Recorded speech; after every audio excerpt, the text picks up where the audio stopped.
Welcome to the latest Power Query tutorial.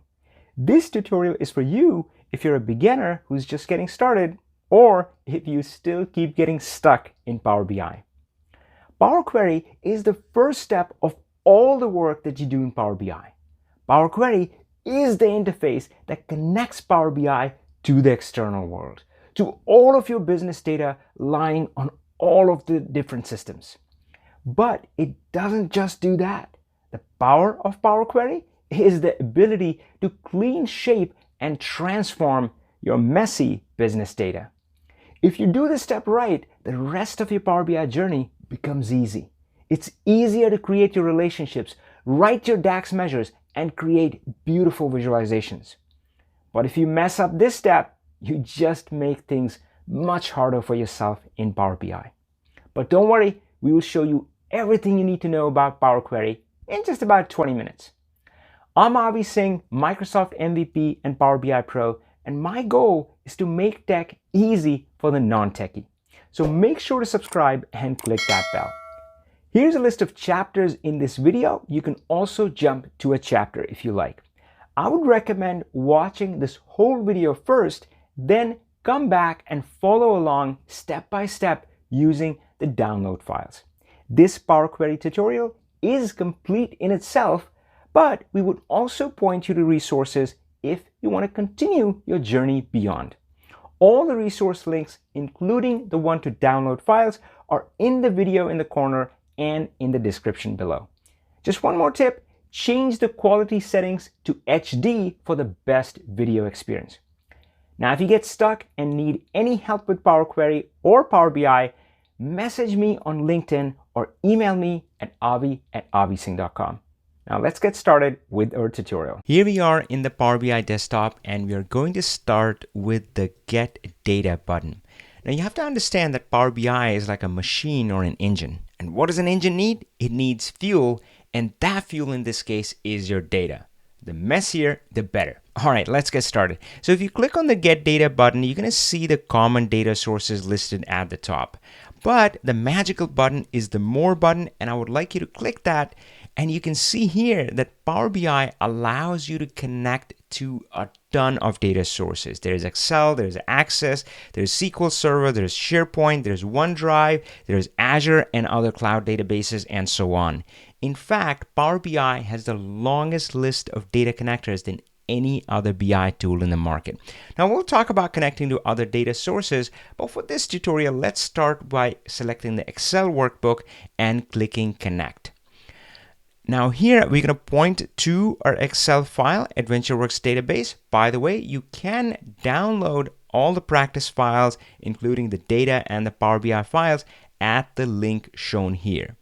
Now what Power BI does is once you point it to any data source, whether that be Excel or SharePoint or something else, and then it examines that data source and it shows you the tables or the data sets that it finds inside, and it lets you select the ones you want to import into your Power BI model. And you can click on any of these entities to examine them or take a closer look at them. So here you can see that these are the Excel sheets. This Excel file also has Excel tables, and those are shown separately here. They are shown with the table names, and you can also notice that they have a slightly different icon. Now, this may be a personal preference, but I do like to work with and connect to Excel tables. So here, what I would like you to do is to just select each one of these by clicking on the checkbox next to them. So we're going to select the calendar table, the customer table, the product, sales, and territories table. And right now, we're going to click Load. Now, I'm just going to point out the Transform Data button. That is our window to the kitchen of Power BI. We're not going to quite go there right now. I'm going to click Load, but be assured that the kitchen of Power BI, the query editor, is running in the background, and we are going to take a look at it in just a few moments.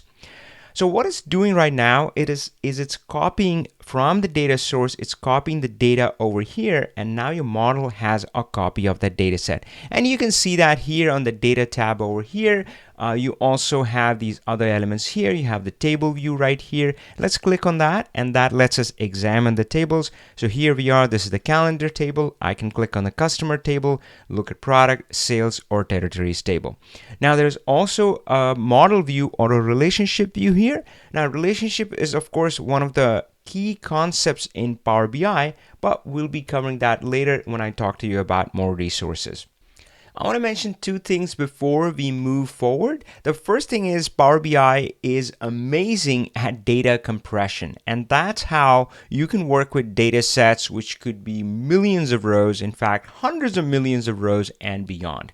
Now of course, when you're working with larger data sets, you do have to follow best practices, and we'll point you to additional resources on that at the end of the video. The next thing that I want to mention is that even though we connected to an Excel workbook, but I want you to know that even if connecting to other kind of data sources isn't that different. Now, whether you're connecting to a SharePoint file or SQL Server or something else, the first prompt or the first question is going to be different. In case of SQL Server, it'll ask you to point you to the server name. In case of SharePoint, it's going to ask you the site URL. But once you give it the right information, it does the same thing as we saw it doing with the Excel workbook. It examines the data sets, shows you the tables of the data set it found inside, and then you can click and select the ones you choose. From that point on, the experience in Power BI and the query editor is exactly the same. Now, so far, we have brought in really clean data into Power BI. And how often does that happen in real business? Well, never. Real business data is always messy data, and that's where Power BI really shines. So we're going to look at a messy file. Now, at first glance, you would probably look at this and say, Avi, this isn't messy. In fact, this looks very clean. But that's one of the challenges that you have to learn and understand about Power BI. Now, this one is a pretty clean file for a human. And this is what I call a human-friendly format, but it's not a machine-friendly format. And that's what makes it messy data for Power BI. Now, notice kind of the odd things here. Again, they're odd for Power BI. They're cool for us. So there are these header rows which Power BI doesn't really have a need for. It's only hungry for data, remember. And here we have these color formatting, which again, Power BI doesn't really look into that. We have the grand total, which is redundant. Power BI would say that, hey, I already have the monthly data. I can calculate the grand total from that. I don't really need this. I don't really need these subtotals either. And the fact that months are spread out over columns, that's kind of awkward for Power BI. So again, from Power BI's perspective, this is messy data, but guess what? Power BI is extremely capable of handling with messy data like this or much, much worse. But let's step through this example. So we're going to go back to our Power BI file, go on the Home tab and click the Get Data button again.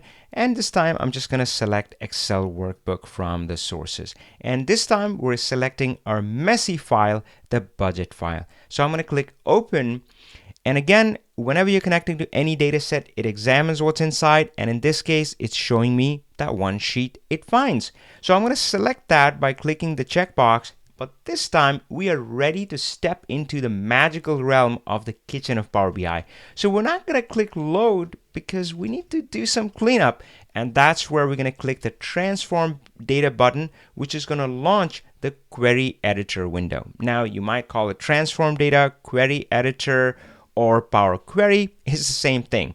Now again, this is one of the key components of Power BI, and you can see this is a new window which is hovering over our main Power BI file. So think of it as, again, stepping into the kitchen. So if you need to clean, shape, and transform data, deal with messy data, step into the kitchen, my friend. So here we are in the kitchen. I'm going to maximize this window. Now, this is our first time in the window here, so I'm just going to familiarize you with some of the elements here. Now, notice I had promised you earlier that even when we had selected just to load the data, I had promised that the kitchen was working in the background. And you can see that the tables that we had loaded earlier, they are here. So, and you can click on the sales and you can see all of that is there. The data is there in the query editor. Now let's come back to the budget table and let's start by cleaning up this messy data.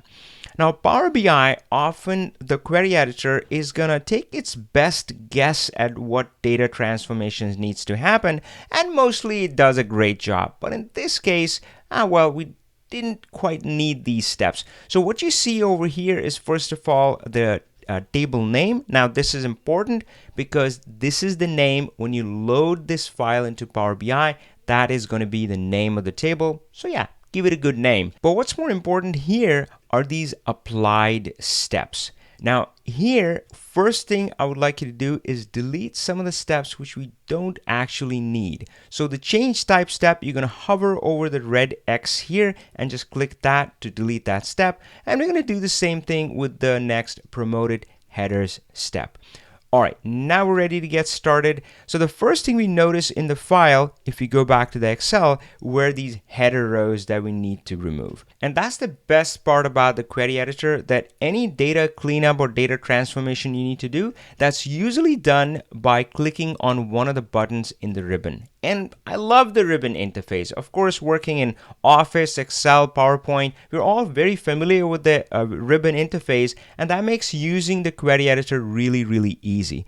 So to remove these rows which we don't need, well, guess what? There is a button for that right there in the ribbon. So I'm going to click Remove Rows and Remove Top Rows, and it asks me the number of rows I want to remove, and the answer is 3 in this case by looking at our file. And I'm going to click OK next. But before I do that, I want you to be looking really carefully at the display here and also the applied steps here. All right, are you ready? Okay, let's click OK. And you notice that two things happened. First of all, the display changed. You can see that the rows that we didn't need, they have indeed been removed. But more important than that, you can notice on the side here that that step was recorded over here. We're going to come back and talk a lot more about that because that is one of the most amazing and incredible features of the query editor. Let's keep going. And next, I noticed that our column headers that we need are now in row 1. And the column headers right now says column 1, 2, 3.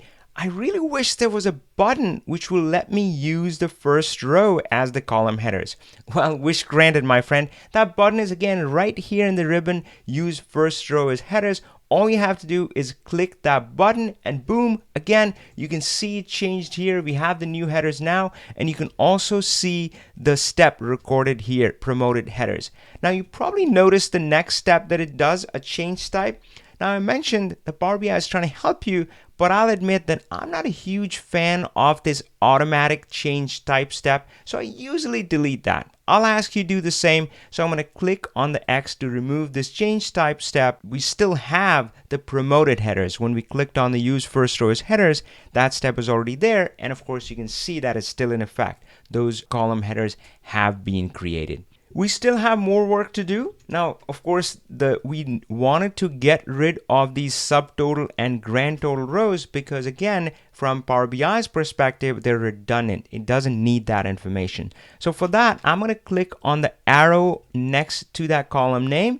And here it shows you a bunch of options, including text filters. And from there, I'm just going to say text filter does not contain and type in the word total. Be cautious here that the query editor is actually case sensitive. So if you type in total with a lowercase t and hit OK, notice that our rows are still very much there. Now here's where I'm going to show you how you can change a step, and that's one thing that I really love about the query editor. If you want to change a step, you can just click on the gear icon next to the step. So in this case, I'm just going to click on the gear icon again and change this to a capital T and hit OK, and now I can see that my subtotal and the grand total rows have been removed. Now next up, if you were to scroll all the way to the right, you probably remember from the Excel file we had the grand total column. Well, guess what? That one is really easy to remove. All you have to do is right click and say remove. You can also do the same thing by clicking the remove columns button here. But that column has been removed, that step has been recorded, and we can see that it's gone from our display. And now I get to show you my favorite Power Query feature. Now, we talked about this earlier, that how it's awkward for Power BI to have this data of months spread out on these columns. It would be ideal if instead of being in columns, it were in rows. And that operation is called the Unpivot. Now, of course, before Power BI, I really struggled to do this in Excel. But let me show you how easily you can do this in Power BI. So what we're going to do is we're going to select all these columns. And for that, I'm just going to select the January column, scroll all the way right, hold down my Shift key and select December. And you can see now all of those months have been selected. And now all I have to do is go to the Transform tab. And there, guess what? I'm going to find a button for that. Yes, the Unpivot columns is right there. And you can see it. Just by one click, it's going to change and take my data from the columns to rows. Are you ready? Here we go. Unpivot columns, and you see that's it. It's already done. The data is now in rows, which is a much cleaner format for Power BI, and it's going to make your life much easier for modeling, for relationships, for creating DAX formulas, and visualizations. Let's do some final cleanup here. So I'm just going to double click this column and rename it to month. And I'm going to do the same thing to the value column, and I'm going to call it budget amount. And the last thing you want to do, so again, I mentioned how I don't like the automatic change type step because I want to tell Power BI exactly the data type for the columns. Now, you only have to worry about date columns or numeric columns. So for this, we're going to start with the product key. And the way to change the data type is to click on this icon here. And by the way, you can see the icon and it's showing you that product key right now is text or alphanumeric. But if you click on that, you can see you can select the different data types. So product key, I'm going to change it to a whole number. Month, I'm going to change it to a date. And budget amount, I'm going to change it to a fixed decimal number or currency. With that, we are done with the steps to clean up our messy data, and now we're ready to click close and apply to bring that data into our model. So when we click close and apply, it is going to replay all the steps that we have taught it in the query editor and use that to import the data here. And you can see the budget table has been loaded here. If you were to go to the table view, you can examine the budget table there, and it has everything nice and clean. And of course, it also shows up in the relationship view or the model view. We're going to be talking a whole lot more about relationships in our videos. But I'm going to open up the query editor to talk about one really important thing. Now, you noticed here how each of these queries has a set of steps, right? And again, for some of them, the steps are simple and straightforward, like the sales table. For some of them, the steps are a little more involved. But again, Power Query now has these steps recorded. And in here is the magical one-click refresh. So now you can come back and just click this one button. And no matter how many different data sources you were connecting to, no matter how many cleanup steps you had to do the first time you stepped into the query editor, it replays all of that back for you automatically, and it gets you the most recent, latest version of the data set from those data sources. Now, this is pretty incredible by itself, but you can also set up automatic refresh by publishing these files to the PowerBI.com platform. We'll be talking about that in our other videos as well. But let's go back, and I want to show you really one of my favorite things in the query editor. Now, back in the Excel world, which is where I come from, an Excel background, sometimes if you inherited an Excel report from somebody else, it was really hard to figure out what they were doing and how they were doing it. Forget about somebody else's files. Sometimes I would open my own files and really be scratching my head, like, how did I do this? What did I do?